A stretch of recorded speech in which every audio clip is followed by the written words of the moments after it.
সন্মানীয় হিমন্ত বিশ্ব শৰ্মা ডাঙৰীয়াৰ স্বচ্ছ নিকা পদ্ধতিৰ যি পৰীক্ষাৰ ব্যৱস্থাপনা সেয়া সঁচাকৈ শলাগনীয় আৰু ইতিমধ্যে তৃতীয় বৰ্গৰ পৰীক্ষাবোৰৰ সমাপ্ত হৈছে।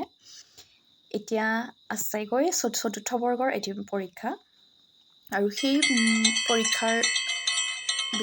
পৰীক্ষাৰ অন্তৰ্ভুক্ত হ'ব চকীদাৰ সমূহ।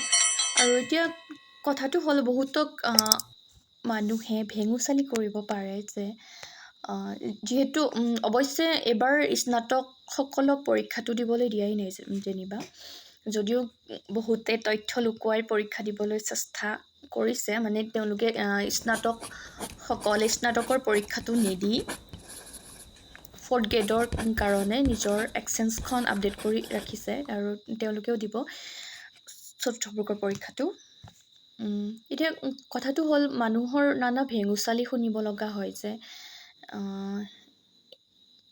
পিয়নহে হ'লেগৈ চতুৰ্থ বৰ্গত, চকীদাৰে হ'লেগৈ, কিন্তু কথাটো হ'ল যে আপুনি যেতিয়া চাকৰি এটা পায় আপোনাৰ যোগ্যতা অনুসাৰে, আপোনাৰ কৰ্মৰ ওপৰত ভিত্তি কৰি বা অভিজ্ঞতা অনুসাৰে আপোনাৰ খালী পদ ওলালেই আপোনাৰ পদোন্নতিৰ সম্ভাৱনা থাকে, অৰ্থাৎ প্ৰমোশ্যন হ'ব পাৰে আপোনাৰ। আৰু তদুপৰি চতুৰ্থ বৰ্গৰ চাকৰি এটাত জইন কৰাৰ লগে লগে ভাবিব নালাগে যে এয়াই মোৰ মেইন পইণ্ট, মই ইয়াতে ৰৈ যাম। ভাবিব লাগে আগলৈ কেনেকৈ কষ্ট কৰি আমি উচ্চ পদ দখল কৰিব পাৰোঁ, নতুবা ব্যৱসায়ী হোৱাৰ হেঁপাহ পঢ়ি থকাসকলৰ বাবে চতুৰ্থ বৰ্গৰ চাকৰিটো জমা পুঁজিৰ বাবে উত্তম হ'ব পাৰে।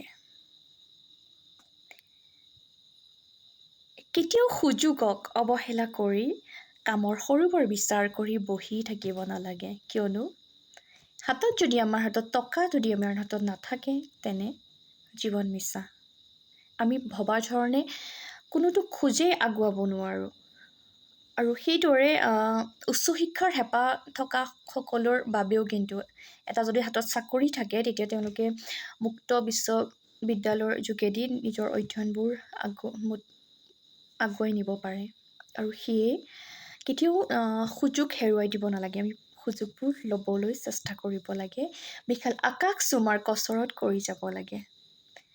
সকলোকে মোৰ ফালৰ পৰা অলেখ শুভেচ্ছা জ্ঞাপন কৰিলোঁ। আহক হাতে হাত ধৰি সুস্থ মানৱ সম্পদ হৈ উঠো। জয় অসম, জয় হিন্দ।